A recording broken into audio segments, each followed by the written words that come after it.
right, we got about 4 minutes until our commercial break here. So, Bob, why don't we go ahead and start your conversation about your Corvette and tell Larry what's going on with it? Hey, how you doing, Larry? We're doing great, Bob. I'm sorry you had to hold so long. What's going on with your Corvette? Well, I bought a 92 Corvette. I wouldn't call it a restoration, more of a rescue. A little background on the car. The guy I bought it from had a problem with police. I guess he was running from the police and crashed into a concrete barrier.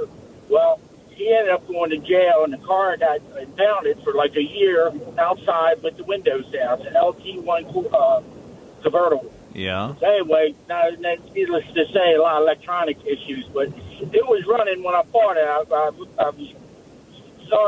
couldn't use the car. I was doing a restore on a 67 step side, and I was going to use the motor and transmission because he had just had the motor rebuilt like 10,000 miles before this incident. But anyway, I drove it a little bit, and once in a while I'd get a miss. So it got worse and worse over time. So I thought maybe it was electrical. So I changed the plugs, full pack, checked the wires, not that.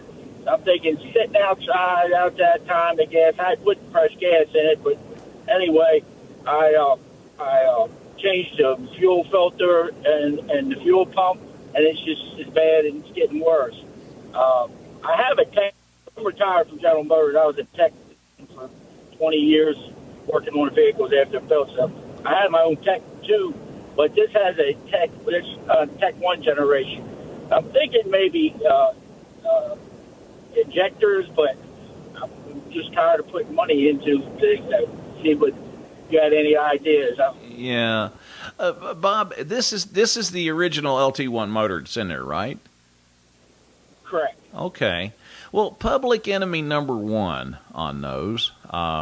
You could have some injectors that are sticking up or whatever, but if it's running and idling halfway decent, some fuel system cleaner will probably help that. What I always ran into with these was the OptiSpark system on the front of the engine. We would get them in with the water pumps maybe seeping a little bit, and they get antifreeze inside them OptiSpark systems. And next thing you know, you got, but pretty much exactly what you're describing there. You getting some erratic misfires and that sort of thing. And you've replaced the plugs and everything on it.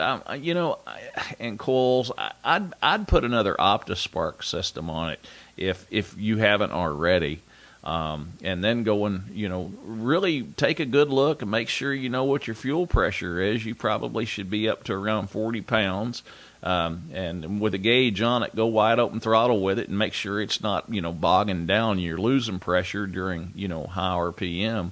But the OptiSpark system on that distributor that runs off the front of that motor there, actually it runs off the cam gear. It's just a little extra gear set they've got on the cam gear for your timing chain. Is what turns that OptiSpark. And it's not a big deal. It's not a hard job to take care of, but I will tell you this. Make sure nobody bumps the daggone starter over or anything, or you turn that engine over while you've got that off the front of the car. And it is going to have to go back in exactly how you pulled it out.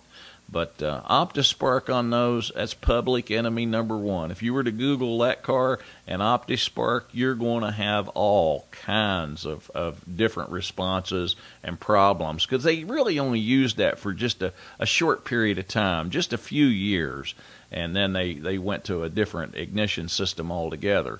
But on that one there, that OptiSpark, yeah, that was a pain. And there's a lot of updated ones.